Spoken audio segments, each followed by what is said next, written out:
posibilidad ng tagumpay o kabiguan, ng ligaya o lungkot. Kaya marapat lamang na tanggapin si Jesus bilang tagapagligtas at Panginoon. At matapos yun ay panariwain ang katapatan at paglapit sa Kanya bawat araw o day by day. Ang day by day ay naglalayong umalalay sa pang-araw-araw na pamumuhay. Narito po si Kuya Ed Lapis sa mensaheng pinamagatang 7 Religious Dangers.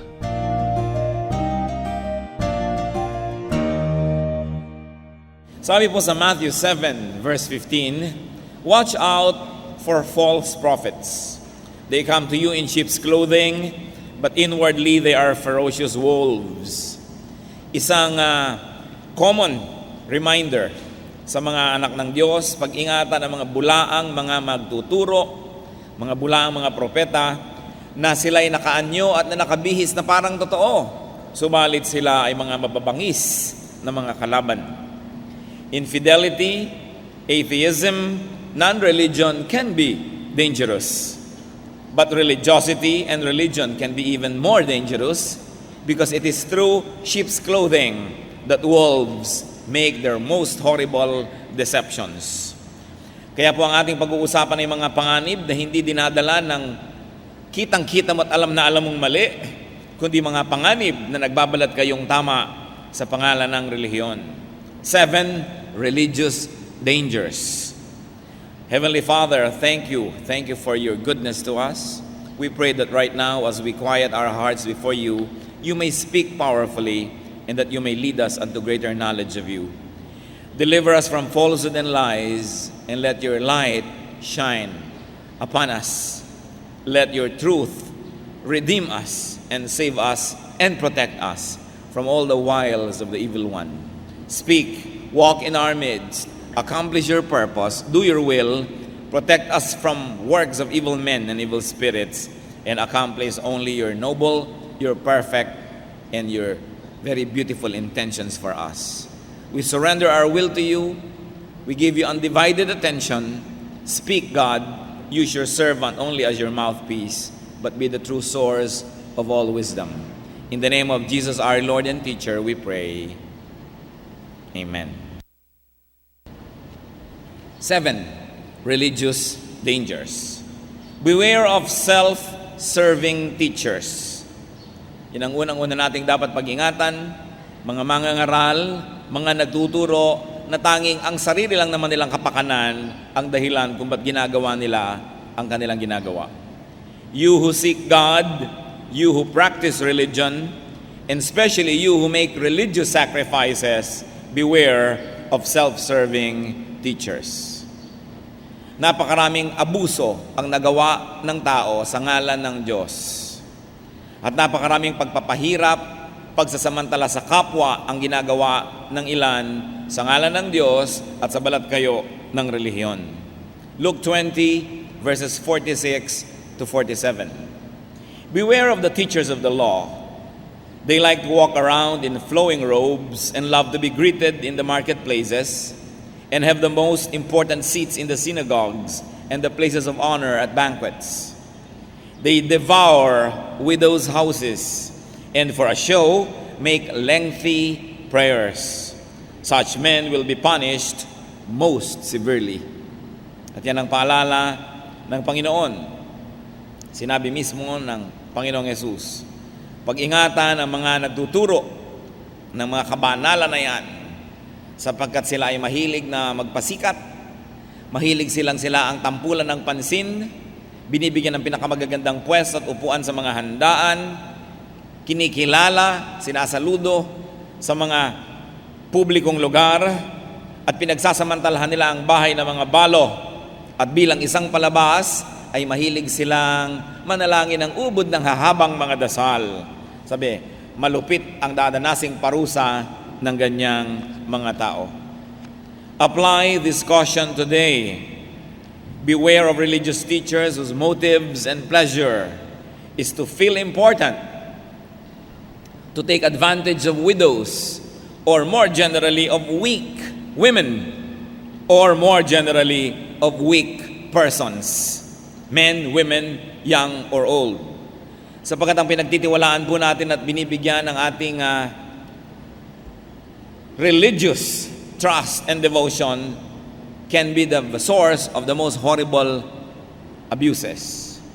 Hindi lingid sa atin ng mga bumabali-balita, ng mga pagsasamantala, ng mga religious leaders, sa mga tumutulong sa kanila, sa mga kasama nila, sa kanilang mga pinapayuhan, ipinapanalangin at dinadalaw. Hindi bago sa atin yan. Daang-daang taon ang alam nating pang-aabuso.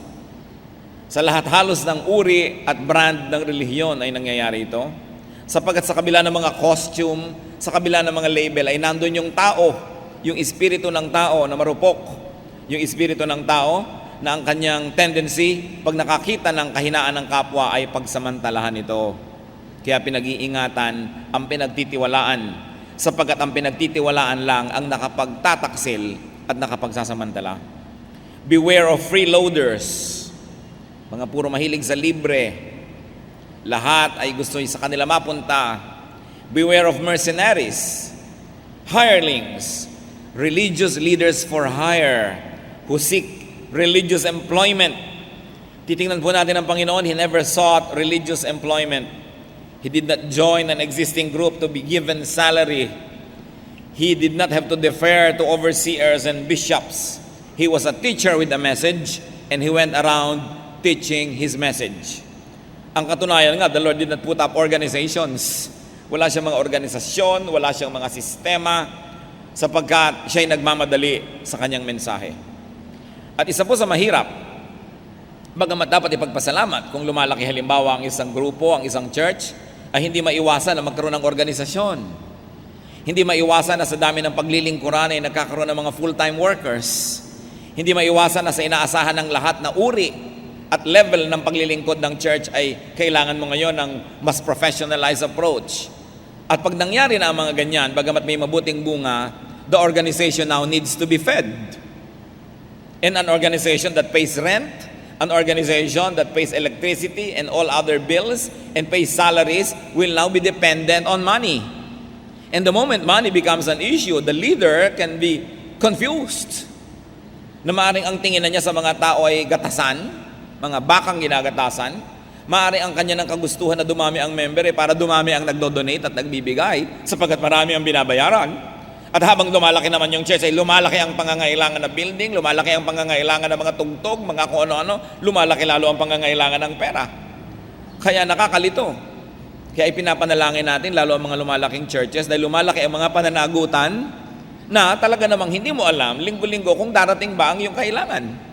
So it is easy for religious people na maging mukhang pera sapagkat may mga bills na bayarin. Lalo't mahilig ka magpagawa, pagawa ka dito, pagawa ka doon. Minsan 3, 4 na koleksyon na ang nagagawa sa isang meeting, hindi pa rin tama, hindi pa kasya, koleksyon na naman. Mahirap. Kaya napakaganda ng mga fellowship na mga maliliit, yung mga hindi masyadong malaki ang binabayaran. Pag umulan dito, lumipat doon, tumulo dito, lipat doon. Because a big ship cannot make quick turns. Hindi ko alam kung bakit pangarap ng napakarami mga churches ang lumaki. Payabangan ba ito? Palakihan? Kaya gusto? Kasi napakahirap i-manage ng malaki. Kailangan mo ng maraming mga tao. You have to hire many people to take care of people. You have to have full-time prayer leaders. You have to have full-time musicians, full-time singers. At syempre, pag dumadami ang manggagawa, nagkakaroon ka ng mga personal at human problems. Dahil mga tao yan eh. Bawat isang dagdag na manggagawa, may isang ugali, may isang kostumbre. Hindi madali. Kaya dapat ay magpasalamat din ang mga churches na 20 sila, 30, 50, magkakakilala sila ng lubos, masarap ang kanilang samahan. Kung yun ang ibinibigay sa kanila ng Panginoon na growth, ay huwag nilang ambisyonin ng ibang bagay. At ngayon, kung ibinibigay naman sa'yo, dami ka ng dami, kailangan mo ngayon ng wisdom from the Lord how to continue to manage such numbers. At kung yun naman ang itinatawag ng Panginoon at ibinibigay din sa isang kongregasyon, tanggapin din. Pero ang mahalaga, huwag kahit kailan mabulag. At huwag makakalimot kung bakit mayroong pananalig at pananampalataya. Ito ay parang ating asal, ang ating espiritu ay maging lalong kawangis ng Diyos at hindi malayo doon. Sa kadalasan, because of management problems and because of administrative nightmares, Many churches can lose track of what they were there in the first place. Kung bakit sila nandun, what they are there for. And so a lot of prayer and a lot of discernment is needed. Watch and be careful about self-promoting religious leaders. Beware of false prophets and also beware of false prophecies. Sa mga mapaniwalain, sa mga mahilig sa mga prophecy, hilig-hilig din yan eh. Merong mahilig, may hindi. At meron naman talagang prophecy, naniniwala tayo niyan, kaya lang napakarami ay fake. Kaya kailangan ay sobrang pag-iingat. Matthew 7:15-16, sa bibig ng Panginoong Jesus, watch out for false prophets. They come to you in sheep's clothing, but inwardly they are ferocious wolves. By their fruit, you will recognize them. Paano daw makikilala ang mga bulaang propeta at mga huwad na mga nagtuturo? Tingnan ang bunga. Anong unang fruit ang tinitingnan natin? Fruits of righteousness. Siyempre, kung totoong galing sa Diyos, may kabutihan, may katuwiran. You don't look for perfection. Kahit naman ang mga pinakamahuhusay ng mga propeta sa Biblia, may mga lamat din at mga pagkakamali. Pero humahanap ka ng general trend of righteousness in his or her life. Pero ang mahalagang fruit na tinitingnan sa prophet, mga kapatid, reliability of prophecy. Kailangan yung kanyang mga sinasabi, lalo't ito'y may kinalaman sa mga mangyayari pang mga bagay, kailangan 100% accurate. Kailangan natutupad. Paano ba nalalaman daw ang huwad na propeta? Deuteronomy 18:21-22. How can we know when a message has not been spoken by the Lord? Kasi maraming mga taong, thus saith the Lord, sabi sa akin ng Panginoon, kinausap ako ng Diyos. Napakaraming ganyan. How can we know when a message has not been spoken by the Lord? If what a prophet proclaims in the name of the Lord does not take place or come true, that is a message the Lord has not spoken. The prophet has spoken presumptuously. Do not be afraid of him. Kapag daw ang sinabi ng propeta ay hindi natupad, hindi galing sa Diyos yun, mapangahas, mapagbalat kayo ang propetang ito, huwag siyang katakutan sapagkat hindi niya kinakatawan ang kalooban ng Diyos. So beware of excuses and palusot when prophecy fails. Alam niyo naman, may magpa-prophesy, hindi natupad, kayo sisisihin. Hindi kasi kayo nagdasal hindi tuloy natupad. Hindi kasi kayo sumunod hindi tuloy natupad. May kasalanan kasi kayo, hindi tuloy natupad. Kung kalooban yun ng Diyos, may kasalanan ka't wala matutupad yun, magdasal ka't hindi matutupad yun. Palusot ng mga bulaang propeta, iba ang sisisihin dahil hindi natupad ang sinasabi nila. False prophets and pseudo-prophets have stubborn hermeneutics. They have self-serving interpretation. They see what they want to see. Kung natupad, tama sila. Pag hindi natupad, tama pa rin sila kasi meron silang excuse. And they see what they want to project. Naging blue blessing yan, naging green blessing yan, naging yellow blessing yan. Kahit ano mangyari, hindi na siya mali. Beware of such interpretation. Again, beware of self-righteous teachers and teachings. Bakit natin pinag-uusapan ng mga ganito, mga kapatid? Sapagkat ang mga pinakamalaking dayaan ay hindi nangyayari sa kalsada, hindi nangyayari sa mga money changers, hindi nangyayari sa palengke at mga maling timbang. Ang pinakamalalaking dayaan ay nangyayari sa pangalan ng relihiyon at sa pangalan ng Diyos na mali ang paggamit ng marami. Kaya kailangang bukas ang mata, lalo't kayo mahilig sa relihiyon, mahilig sa Diyos at mahilig maghanap ng mga espiritual na bagay. Siyempre kayo ang kandidatong madaya. Kaya kailangang buksan ang mata at maging mapanuri. Matthew 23:27-28, woe to you, teachers of the law and Pharisees, you hypocrites. Nakita niyo po ang salita ng Panginoon dito, mga mapagbalat kayo kung sino pa yung mga leader at mga teacher. On the outside, you appear to people as righteous, but on the inside, you are full of hypocrisy and wickedness. They make themselves look good by making others look bad. Isa po yan sa mga pagkakakilanlan sa self-righteous teachers. Para lang mapataas ang sarili, pinapababa ang iba. Para pag magmukhaing tama ang sarili, wala nang tinuro kundi kamalian ng iba. Para mapuri ang sarili, pinipintasan ng iba. Tulad nitong binabanggit sa Luke 18:11. The Pharisee stood up and prayed about himself. God, I thank you that I am not like other men, robbers, evildoers, adulterers, or even like this tax collector. Makita niyo po yung panalangin na ito. Hindi na lang magpasalamat sa grasya ng Diyos na siya'y pinagpapala at pinapatawad, ididiin pa ang kapwa. At sinong mahilig gumawa niyan? Hindi naman yung mga makasalanan Alam niyo kung sino mahilig magdiin ng kapwa? Hindi yung prostitute, hindi yung smuggler, hindi yung drug pusher. Ang mahilig magdiin ng kapwa, yung religious leader and teacher. Ididiin ng iba. Ididiin yung ibang grupo doon, ibidiin yung ibang grupo doon. Ang may sakit nito ay mga relihiyosong tao. Kaya nakita niyo po ang Panginoon, pagka ang kanyang kaharap ay mga nagkasala, nagkamali, nahuhuli sa pangangalon niya, mga nagbibili ng laman, mga tax collector, He has nothing but tender words for them. Because these people had no pretenses about their sin. They knew that they were sinners.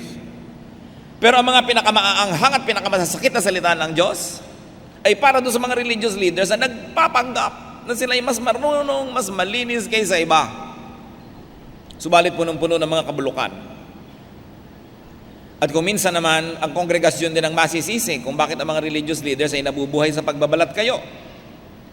Because we don't allow our leaders to fall. We don't allow our leaders to be human. We don't allow our leaders to have imperfections. Pag may nabalitaan ng pagkakamali o nakagalit ng pastor ang kanyang asawa o may anak itong drug addict o may anak itong biglang nagbuntis, wala, tatanggalin na sa posisyon. So nagpapanggap tuloy ang pastor na ang kanyang pamilya ay okay and perfect, samantalang hindi naman at tulad din ng iba. Pagka may nalaman ng mga pagkakamali o kaya isang kahinaan ng isang leader, pag-uusapan na at kung ano-ano nang gagawin, kaya nagpapanggap tuloy ang leader na okay siya para hindi niya maranasan ang ganung uri ng pagsalanta ng kanyang mga sariling miyembro. If we only allowed our leaders to be human like us and prayed for them and encouraged them and assured them that we will still pray for them and care for them, though at times they may fall too like us, there will be less hypocrisy. Paano ang mga expectation ng mga tao? Perfect ang mga leader nila. May perfect ba? So magpapanggap na perfect. Kaya nakita nyo ang pinakamanga masasakit na salita ng Panginoon sa mga religious leaders. Kasi sila yung pinakamaraming pagpapanggap. At least yung prostitute, hindi na siya nagpapanggap kung ano siya. Alam mo na kung ano siya. Kaya mas madali siyang matulungan. Hindi naman ibig sabihin mas mabuti ang kanyang kalagayan. Pero yung sugat na nakabuyang-yang at nakahantad, mas madaling gamutin kaysa sa sugat na tinatakpan. Sapagkat ang sugat na tinatakpan ay nabubulok at ninanana at ang pagdurusa ay sinasarili. Nakita nyo ang mga nurses, kung lilinisin ang sugat, ang unang ginagawa, tinatanggal ang takip. At kung may mga langib-langib na natutuyo dyan, tinatanggal kahit masakit para malinis yung kaloob-looban. Diba? Matanggal ang mga nana, no? Para gumaling. Pero pag tayong mga Kristiyano, walang ginawa kundi pag-usapan ng mga kapwa nating nagkakamali, pagpiestahan yung nagkakaroon ng problema, papipilitan silang magbalat kayo. Kaya ang pinakamaraming ipokrito, hindi nyo makikita sa lansangan, makikita nyo sa loob ng church. Sa totoo lang. Sapagkat ine-expect natin ang kapwa natin laging perfect. Ine-expect natin lagi ang tao may asawa at kasal siya doon. No? Ine-expect natin na pagka may anak, may magulang na kasal sila. Hindi laging ganun ang katotohanan ng buhay. So anong nangyayari doon sa mga churches na yung mga member may anak kung kani-kanino, nagpapanggap na lang, nasa ang asawa mo, nasa abroad. Yung pala hindi masabing wala po akong asawa kahit marami akong anak. Kasi pag-uusapan, tatanggalin sa choir, aalisin sa pagka-usherette, as if everybody else is perfect. So paano nagagamot yung hypocrisy? Ang tunay na gamot dyan, unang-una, acceptance. Yung tatanggapin natin at mamahalin natin ating kapwa, kahit sino pa man siya at ano pa man pinanggalingan niya at ano ang pusali ang inahunan niya, saang dilim man siya hinugot. At tapos magtutulungan tayong umasenso, luminis, umayos ang buhay. At kung dumarating ang mga pagkakataong nagkakamali ulit, nadadapa sa putik, ay ibangon muli at linisin muli at nagtuloy ang lakaran. Hindi yung nadapa sa putik, tatapakan na, itatanggalin na, hindi nabibigyan ng pagkakataon, pag-uusapan, Kunwari pa daw, ire-restore, tatawagin sa harap, ipagko-confessin sa lahat. Pero dahil pinagchismisan ng lahat, hindi naman talaga na-restore. Wala pa akong nakita ni isa na na-restore dahil hiniya. Dahil dinala sa pulpito, dinala sa entablado, aminin mo sa kanila na nangalon niya ka, ituro mo dito kung sino yung partner in crime mo, wala pang na-restore. Matapos gawin nyo ng luhaan, nawawala rin yung tao, nagtatago, pupunta sa ibang church. Anong gagawin doon? Doon naman magbabalat kayo dahil baka hindi nila naman siya tanggapin. Napakahirap maging kaibigan ng mga Kristiyano. Bakit? May patakaran ang kanilang pakikipagkaibigan. Habang banal ka, kaibigan ka, pero pag hindi na, hindi ka na kaibigan. Hindi ganon ang pakikipagkaibigan ng Panginoong Hesus. Sapagkat tinatanggap niya yung mga makasalanan at siya nakikisalamuha sa kanila. Kung bakit ano ang nangyayari, nakababalaghan sa isang tao na pag naging Bible-believing, Christ-centered, born-again Christian, nagiging self-righteous. At hindi na matanggap ang kapwa kung ito ay may pagkakamali. Hindi yan ang estilo ni Kristo. Estilo yan ng mga religious leaders. Kaya dapat kinikilala natin, kanino ba ako kumukopya ng kilos? Kay Kristo o sa mga religious leaders lamang? So pag-ingatan daw ang mga yan. Genuine spirituality is incompatible with self-promotion. Elevating oneself, one's group, even one's congregation above others is not compatible with the teachings of Jesus. Pag-iingatan nyo yung mga nagtuturong, tayo lang ang tama. Alam niyo, yung tayo lang ang tama, lahat sila yung mali. It is a very strong emotional come on. Yan yung you and me against the world kind of syndrome. And sometimes people, because of their emotional weakness, like to belong in a group like that. Yung iba kami kaysa sa iba. Hindi pa sila kontentong tulad din kami ng iba. Pwede rin ako umattend sa isang Sunday. Pwede rin umattend kayo dito sa isang worship service. Hindi, kailangan kami lang, kayo lang. May mga taong gusto nila yon. At itong ganitong kahinaan ang napagsasamantalahan ng mga nagtuturo na pinopromote ang sarili lamang. Another area to be aware of is extremism. Yung pagiging sobra sa anumang bagay. Yung mga ganyang tao Pagka nahilig sa isda, talagang hindi nakakain na ba? Isda lamang. Extreme. Pag napahilig sa alak, alak lamang. Pag napahilig sa ganun, ganun lang. Yung mga extreme. Ecclesiastes 7:18, the man who fears God will avoid all extremes. At saka yung mga extremism na yan, yung extremism sa health, extremism sa religion, lahat yan, hindi daw ginagawa ng matinong tao, sabi ni Solomon, ng taong may takot sa Diyos. Iniiwasan niya ang pagiging extreme. So we avoid and we beware of extremist fear. Marami pong mga religious teachers, ang specialty nila manakot. And many false prophets thrive on sowing fear, or they thrive in a climate of fear. Kaya ang relihiyon sa kanila pananakot. Tinatakot ka lagi sa impyerno, tinatakot ka lagi sa mga kumukulong asupre, sa mga umuulang apoy, tinatakot ka lagi sa ganitong mga bagay sapagkat ang taong takot ay malaki mag-donate. Kaya lagi ka nalang tinatakot. Samantalang, ang itinuturo ng Panginoon, have peace. Magkaroon ka ng kapayapaan. Mahal ka ng Diyos. Lumapit ka na pala sa Diyos, nagpasakop ka sa Kanya, manahimik ka. At magkaroon ka ng katahimikan. Pero pag kasi ang tao ay tahimik at kontento, mahila mag-donate, mahina, maliit ang donation. So kung gusto mong lumaki ang donation, magtuturo ka ng mga fire and brimstone, mga ayan na ang second coming, ayan na, nasa pinto na, tanggalin na ang mga hikaw, ihulog na ang mga kwenta sa buslo. Pero 2,000 taon ang naghihintay ang hayana. So samantalang tayo dapat handa sa pagbabalik ng Panginoon, hindi dapat itong gawing panakot. Hindi dapat itong ginagamit na emotional blackmail sa mga tao para sila ma-manipulate. Iwan ng asawa, iwan ng trabaho, iwan ng lahat, maglingkod na sa Diyos dahil andyan na siya. Papagalitan ba kayo ng Diyos kung inabutan kayo nagtitinda sa palengke? Papagalitan ba kayo ng Diyos kung inabutan kayong may trabaho sa iba, hindi sa church? Magagalit ba ang Diyos kung kayo patuloy na nag-aalaga ng inyong mga anak, naglilingkod sa inyong mga asawa? So mag-iingat niya sa pinapaalis kayo sa lahat ng ginagawa ninyo para lang gawin nyo na ito. Dahil ilang beses na yan, magsusuot pa ng helmet, susuot pa sa mga ilalim ng lupa. Tapos after 3 days, maglalabasan din dahil hindi dumating ang Diyos. Napakasarap na abutan ka ng Diyos na may ginagawa ka. Kung ikaw ay nagtitinda ka. Kung ikaw ay nurse ka. Yung may abutan ka, hindi nakaabang ka lang, ayan na yata. Anong katuturan nun? 1 John 4:18, there is no fear in love, but perfect love drives out fear. Because fear has to do with punishment. The one who fears is not made perfect in love. So, huwag ipinananakot yung Diyos. Magagalit ang Diyos. Ayan na, magagalit si Lord. Kung minsan ginagamit pa, ayan, magagalit si Pastor. Pastor, eto po. Yung panakot ka ba? Ang dami nga dyan mga nanay, panakot ako sa bata. Huwag niyo akong gawing halimaw. Pag may malikot, si Pastor, magagalit siya. Ba't hindi niyo hampasin niyang anak niyo at akong ipapanakot ninyo sa kanya? No? Pinapanakot ang Diyos. Kaya tuloy mali ang concept ng mga tao. Because real spiritual development, ang ending niyan dapat peace. Peaceful ka. Ba't ka pa nagrelihiyon kung natabuhay ka lang sa takot? Tinatakot ka ng purgatorio, tinatakot ka ng mga impyerno, mga apoy. Ine-exploit ng relihiyon ang mga katakot at hina ng loob ng mga tao. Beware of that. Dapat aware kayo. Extreme judgmentalism is also to be watched.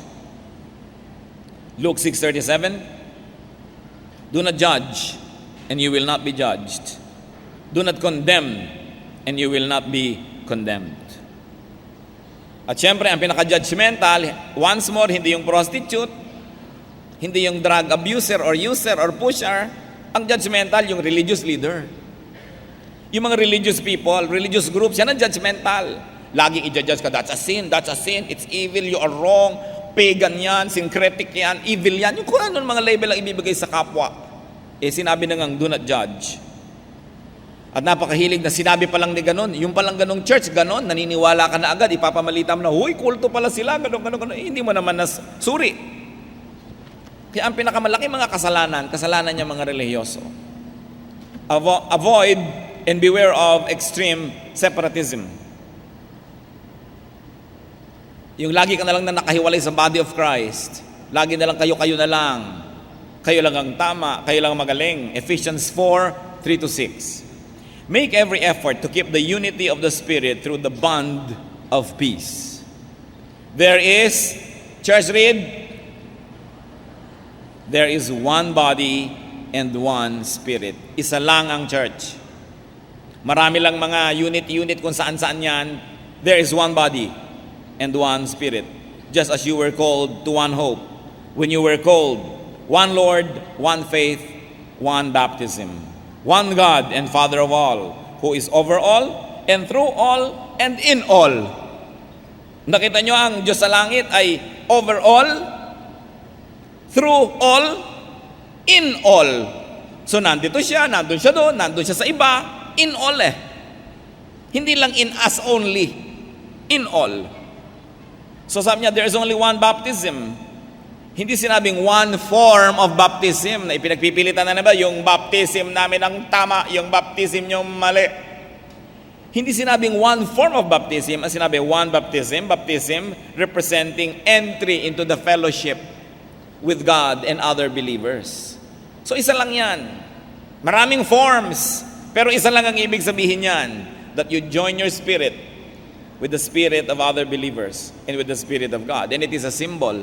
Hindi mag-aaway-away na naman ang kongregasyon kung yan ba ay pouring, yan ba ay sprinkling, yan ba ay immersion o itinurok sa iyo para talagang pasok sa ugat mo ang tubig. Alin ba talaga? Hindi na yun ang pinagbabakbakan dapat. Masyadong fundamental na mga bagay na hindi na umasenso ang turo dahil hindi na umalis-alis doon. Tayo'y tama, mali sila. Yun lang ang ending nun. So beware of exclusivism and exaggerated congregationalism. Pare-pareho yan mga kapatid, yung tayo-tayo lang, kongregasyon lang natin ang tama, lahat ay mali. There's another form of extremism that we should beware of, yung tinatawag na, inimbento ko lang na, sanitariness. Yung sobrang hilig sa linis. That there is physical and ritualistic cleanliness applied to everything. So, ano po itong mga ito? They make everything physical. So meron silang banal na dako, so hindi ka pwedeng pumasok doon. Nagagalit sila, you are bringing sin into my house, so hindi ka welcome. May mga ganon, na mananampalataya hanggang pinto ka lang, hanggang tarangkahan ka lang, because you might bring sin into their house. Yung sobrang paglilinis na physical na ang aspect sa kanila ng kalinisan. And they become extremist. Mahihirap makasama, mahirap makasundo, lagi na lang umiiwas sa kapwa. Another form of extremism is ethnocentrism. Yung sobrang makalahi, makalipi. Bagamat mahalaga yon for nationalism, for national development, pero yung ethnocentrism kung minsan ang sobrang nagpapadivide din sa mga bayan tulad sa Pilipinas, no? Kaya pumunta ka sa Amerika, sa ibang bansa, halos walang Filipino organization. May Bicol Group, may Ilocano Group, merong ganitong Cebuano Group. Yung kami-kami, kayo-kayo, kaya hindi tayo makabuo ng isang bansa. Sobrang pagkakanikan niya. So John 4:9, ayaw bigyan ng tubig ng babae si Jesus. The Samaritan woman said to him, "You are a Jew, and I am a Samaritan.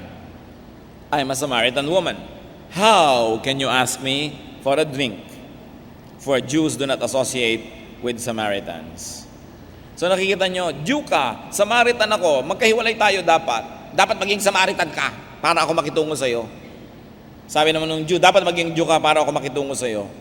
Yan ang naging sakit ng mga misyon na kumalat sa buong daigdig na nanggaling sa kanluran.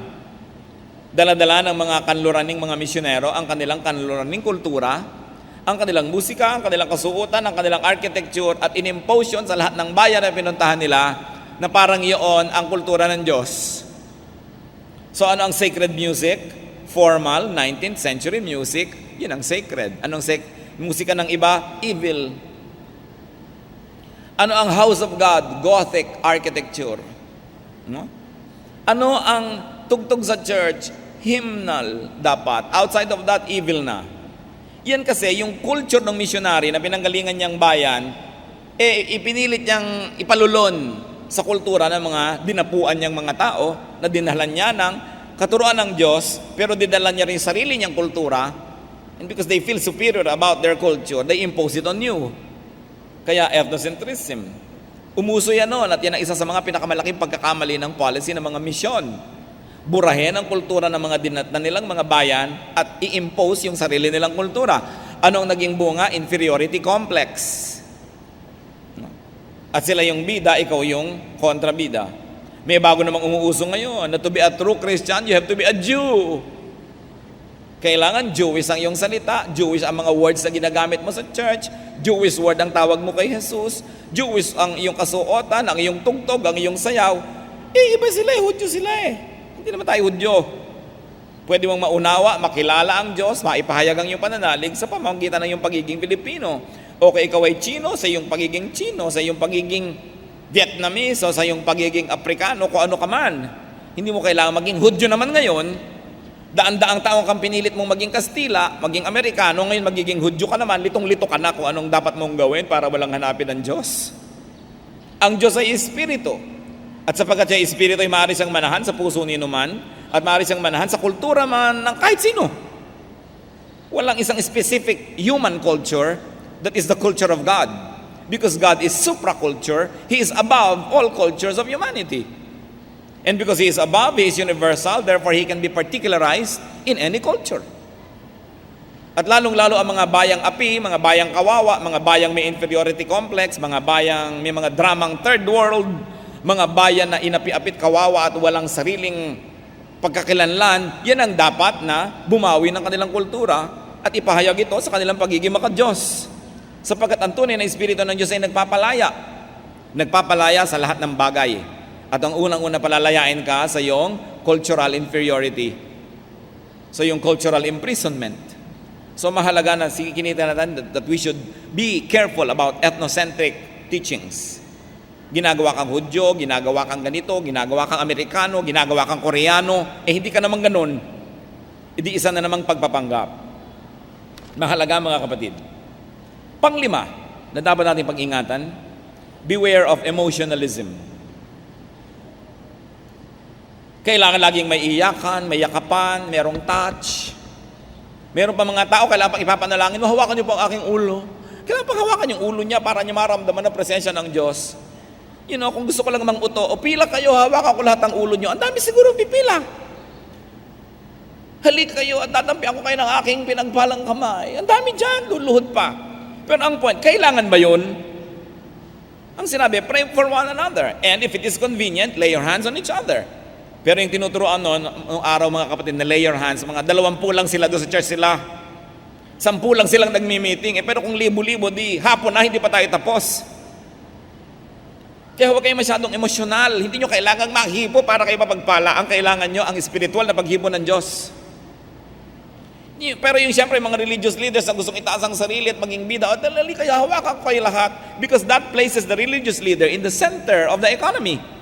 Nagiging mahalaga siya. Kailangang personal nandun siya. Pero hindi kailangan nandun siya. Ang Panginoong Hesus nga tinatawag dahil may papagalingin. Sabi niya, hindi mo na ako kailangan papuntahin doon. Sige, umuwi ka na, galing na yun. Hindi na ako kailangan nandun pa para mangyari yan. But religious leaders always like to be there, like you to be dependent on them. So they will be important. So sa Diyos tayo umaasa, hindi sa religious leader. Tama na ipinanalangin ka, hindi na kailangan nandun pa siya. Gusto po tang nanay ko, hahawakan niyo ang kamay niya para niyo siya ipanalangin. Siyempre, pag uwi mo, meron kang isang basket na papaya. No? So hahawakan mo naman ang kamay ng pasyente. Pero hindi ko kinukonsinti ang mga ganyang arte. Ipapanalangin na lang natin siya, hindi ko siya kailangan hawakan. Ngayon, kung nandun ako, edi hawakan. Gusto ko rin namang humawak ng kamay ng pasyente. Pero yung para maglakbay ka ng kailayo-layo na parang hanggang hindi mo nahahawakan yung kamay niya, hindi siya gagaling. Isang panglilin lang. No? Na naglalagay doon sa religious leader ng sobrang halaga. Na hindi naman dapat. Sapagkat Diyos lang ang mahalaga. Ang mahalaga, nagkakaisa sa panalangin at dinidinig tayo ng Diyos. Avoid emotionalism. Alam nyo ba na may mga kongregasyon, pinapagalitan sa likod yung choir pag hindi na paiyak ang kongregasyon. Sa kanila makabagbag damdami yung awitin. No? Kailangan laging may iyakan. Siyempre, yung iyak ng iyak na bubulag, lumalaki na naman donasyon kasi nahihilam siya ng kanyang mga luha. No? So, kailangan ang tao paiyakin mo, utuin mo pa. Kailangan ba yun? Ang mga matitinong tao, alam nyo may church kayo, alam nyo may pangangailangan, kailangan pa ba kayong paiyakin para kayo mag-donate? Di ba? Tinuturoan ka, alam mo yun. Hindi mo kailangan mamanipulate. Because many people from behind the pulpit are very manipulative. Ang lahat ng mga sinasabi pinapataas lang yung damdamin para ang ending mag-donate ka. Yun lang ang ending nun. Well, we need to donate to sustain the church. The pulpit must never be used, no, as an emotional leverage for people to cough up the resources. At alam niyong nangyayari yan. Beware of petrification or fossilization. Kala naman natin, biology to. Ano ba yung petrified wood? Ano ba yung fossil? Mga walang buhay. Tumigas na, gano'n na lang, na preserve forever. Iiwasan natin yan sa ating religious life. Yung walang buhay, walang paglago, walang nangyayari. There is non-growth. Hebrews 6:1-2. Leave the elementary teachings about Christ and go on to maturity, not laying again the foundation of repentance from acts that lead to death and of faith in God, instruction about baptisms, the laying on of hands, the resurrection of the dead, and eternal judgment. Nakita nyo, I'm reading from the New International Version. I want you to appreciate the beauty of translation. Because translated another way, this Hebrews 6:1-2 in the Contemporary English Version reads like this. And let's read it. Hebrews 6:1-3. We must try to become mature and start thinking about more than just the basic things we were taught about Christ. We shouldn't need to keep talking about why we ought to turn from deeds that bring death and why we ought to have faith in God. And we shouldn't need to keep teaching about baptisms or about laying on of hands or about people being raised from death and the future judgment. Let's grow up if God is willing. Kita nyo, ang linaw. Kaya mahalaga may binabasa kang malinaw na version. Sabi, tama na yung ganyang mga katuruan at mga pag-iisip. Kailangan na nating umasenso. Kailangan, pagkaya na-save ka na, alam mo na yung salvation, nabaptize ka na, move on. Marami pang ibang subject sa mundo. Hindi lang yan. Introduction lang yan. Alangan namang yan na lang nang yan at pirmi na lang ganun ang ganun. Kaya may mga nagtataka, Pastor, ba't hindi po kayo nag-evangelize? Kapatid, gusto mo linggo-linggo, 20 minutes ako dito na mag-evangelize? Dahil mayroong 5, 10, 20 guest? Paano yung 6,000 dati na? Dudugo na ang tenga nila, linggo-linggo na lang, salvation? So what do? Kung gusto nating maunawaan yan, a-attend kayo ng ating Sunday school na talagang ilan ba? 6 o 12 lesson on salvation yan. Talagang mapupurga ka sa doktrina ng salvation. Mauunawaan mo lubos. Kung naman kung a-attend ka. Right? Pero kung sa pulpito linggo-linggo yun na lang, the same topic, wala na tayong panahon para lumago at lumalim ang ating pananalig dahil yun na lang nang yun. So mahalaga pag-ingatan din natin yung yun na lang nang yun. Kasi isa ring panganib yan, hindi ka lumalago. Ang isang tao pag nakakilala sa Diyos, hanggang siya ibawian ng buhay, dapat hindi siya tumitigil lumago sa pananalig. Dapat laging may dadadagdag, ibang punto de vista. Kung lagi na lang balik sa basics, anong panahon? Wala. And so finally, sa listahan natin ngayong araw na ito, another thing to beware of, hindering the work of God in the name of God. May isang example sa 3 John 1:9-10. I wrote to the church, but Diotrephes, who loves to be first, will have nothing to do with us. So if I come, I will call attention to what he is doing, gossiping maliciously about us. Not satisfied with that, he refuses to welcome the brothers. He also stops those who want to do so and puts them out of the church. So obviously, merong isang local church leader na naging problema.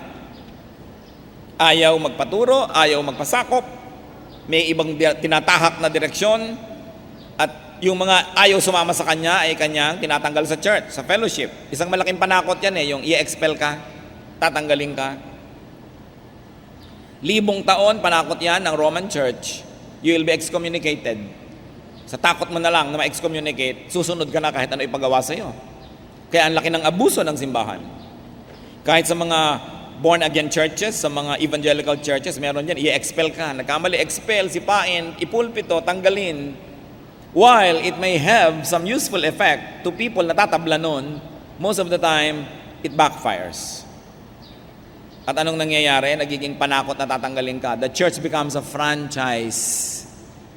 That outside of the church, you cannot find God. Hindi yun totoo, huwag kayo maniwala doon. Because God can be found by anybody who seeks Him, whether inside the church or not. Nagpapakilala ang Diyos sa lahat ng taong naghahanap sa Kanya.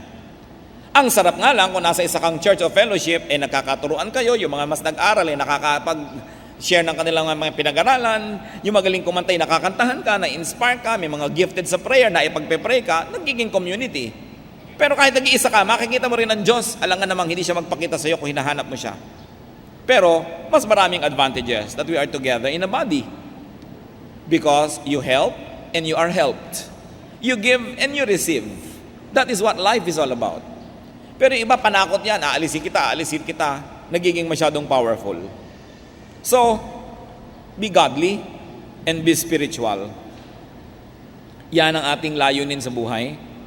And be careful about being religious to the point of being too congregationalistic. Do not be a branded believer. No? Branded. Ano bang brand mo? Yung brand ng kongregasyon, yung pangalan ng grupo. Yung mga bagay na naghihiwa-hiwalay sa mga anak ng Diyos mula sa isa't isa. Be careful about religious leaders with personal agenda who draw you away from the body of Christ, from the fellowship of believers, at gusto kayong solohin sa isang exclusive club. And if you are the leader, or if you are a leader, be more careful. Religious errors can be more damaging and fatal than other forms of errors. Acts 17:11. Now the Bereans were of more noble character than the Thessalonians, for they received the message with great eagerness and examined the scriptures every day to see if what Paul said was true. Nagtuturo itong si Paul sa mga non-Jewish people o sa mga Jewish people living in foreign lands who were already cut off from the traditions of Israel. So ang ginagawa po ni Paul, nagtuturo. Siyempre, ang itinuturo niya nakabase sa Scripture. Pag sinabi nating Scripture, mga kapatid, ang ibig sabihin, Old Testament. Kasi itong mga letter-letter na to na nasa New Testament, hindi pa yan nakakompile nung sinasabi nila yung mga Scripture. Ang ibig sabihin, yung nakakompile, yung Old. So pag may nagtuturo nung New Testament times, yung daw noble people of Berea will not just believe it. They will study the Scriptures to check if what this teacher is saying is true. So dapat grounded tayo sa Old Testament, grounded tayo sa teachings of the prophets, sa law, sapagkat yan ang magpapatunay o magpapabulaan sa mga katuruan na nadidinig natin. Kahit yung sinasabing all Scripture is God-breathed, ang ibig sabihin nun, yung Old Testament na nakakompile, sapagkat wala pang Scripture ng New Testament to talk about nung umiikot ang mga sulat na ito. Yung mga sulat nga na yan, hindi na malay na malalagay pala sila doon sa koleksyon. Pero ang tinutukoy nilang tiyak na dapat pag-ingatan at dapat sandigan yung tinatawag natin ngayon na Old Testament. So mahalaga yan. Be noble. When somebody teaches, check and double check. Especially the doctrine. Grow in the right direction. And what is that? Away from the basics. Dapat lumampas na tayo sa basics. Kung matagal na kayong Kristiyano, dapat may iba na kayo pinag-aaralan. Dapat lampas sa mga basic na yan. Dahil paulit-ulit na yan. Recycled na lang lahat yan. Kailangan umasenso. Hindi kayang ubusin sa isang buhay at sa isang haba ng buhay ang lahat ng pwedeng pag-aralan tungkol sa Diyos. Kaya dapat naghahanap tayo ng meat, not just milk. So anong sinabi ng Hebrews 6:1-3? Grow up. And in order to grow up, we must avoid dangers. Dangers, some of which we have discussed. Aming Diyos, salamat sa mga paalala nyo na maraming panganib. At maraming panganib ay maaaring magmula sa loob mismo ng church, sa bibig mismo ng mga church leaders. Kaya turuan nyo kaming lahat na maging maingat, mapanuri, at maging malalim ang pagkaunawa sa iyong salita na walang makakapandaya sa amin kahit pinakamahuhusay magsalitang mga guro o mga ngaral. Ituro mo sa amin, Panginoon, na kayo lang ang lubos na pagtiwalaan at ang lahat ay suriin muna. Turuan mo kami na matapos kaming maniwala sa isang tao, sa isang grupo, ay huwag kaming maging tamad na lagi pa rin mag-check so that we may be protected from error. Mga kapatid, magbulay-bulay tayo sandali at humingi tayo ng personal direction from the Lord. Kung ano mga dapat natin gawin upang ipagtanggol ang ating sarili, ang ating mga mahal sa buhay, mula sa mga mapandaya at mga papanganib ng mga katuruan at gawain ng mga relihiyon at mga relihiyosong tao.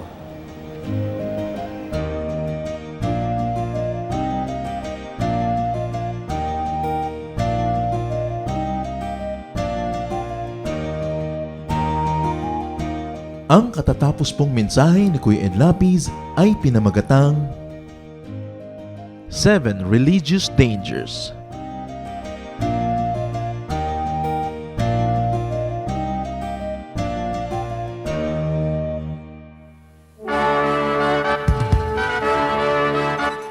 Halina't sama-samang sumamba at magdiwang sa Day by Day Jesus Celebration kasama si Kuya Ed Lapiz. Bulwagan ng Panginoon, PICC, one Sunday a month, Philippine International Convention Center, Rojas Boulevard, Pasay City. All other Sundays, sa mga day-by-day mini-bulwagan ang pagtitipon.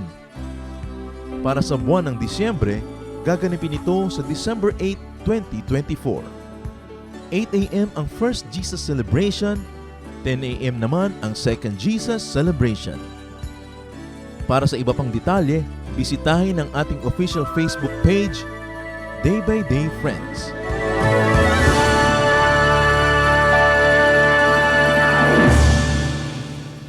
Tayo po ay dumako sa ating hiyas ng lahi. Marami pong hiyas ang ating bayan na dapat ay makilala nating mga Pilipino. At hindi lang makilala, ito ay ating ganap na itanghal at gamitin sa ating pagsambang Kristiyano. Akala kasi ng iba, pag naging Kristiyano na sila, dapat Western na o kaya kanluranin na ang paraan ng musika, ng pananamit, ng pagsamba. Subalit napakayaman po ng ating mga kaugalian na kung atin lamang babawiin sa mga gawa ng kaaway at sa kadiliman magagamit para po sa kapurihan ng Panginoon at para rin sa ikatatanghal ng ating lahi. Sa atin pong hiyas ng lahi ay ngayon ay ating pakikinggan ng instrumentong patatag. Ito po ay isang paglikha ng tunog at musika ng mga kalinga.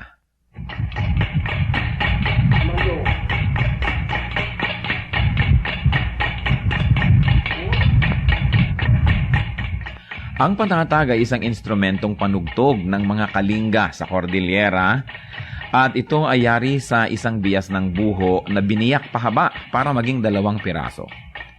Ang isa o 2 kaputol ng buho ay ipinapatong ng manunugtog sa kanyang 2 hita kung siya'y nakaupo at ito'y salisihan niyang hinahataw ng patpat sa isang maindayog na ritmo habang ang kanyang kamay na walang hawak na patpat ay dadampi-dampi naman dito sa mga buhong ito.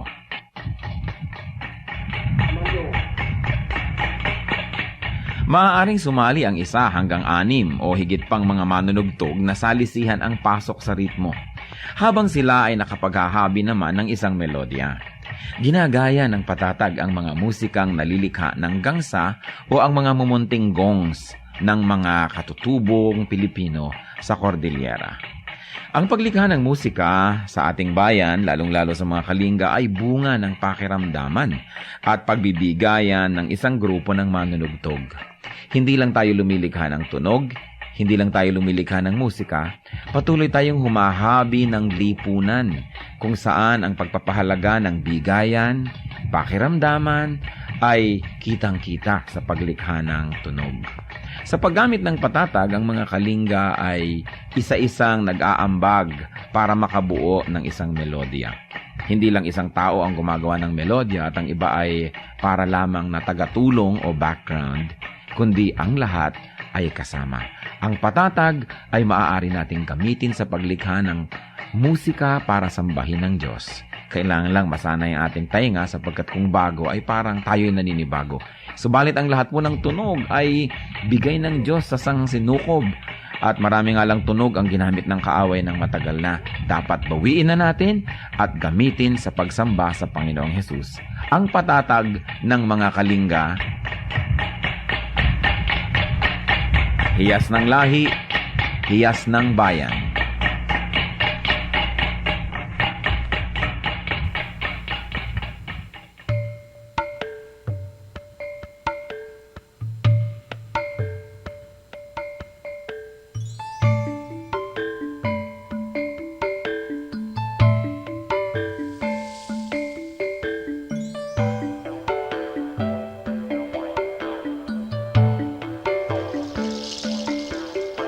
Sa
Oras na po para pansamantalang magpaalam ang programang Day by Day.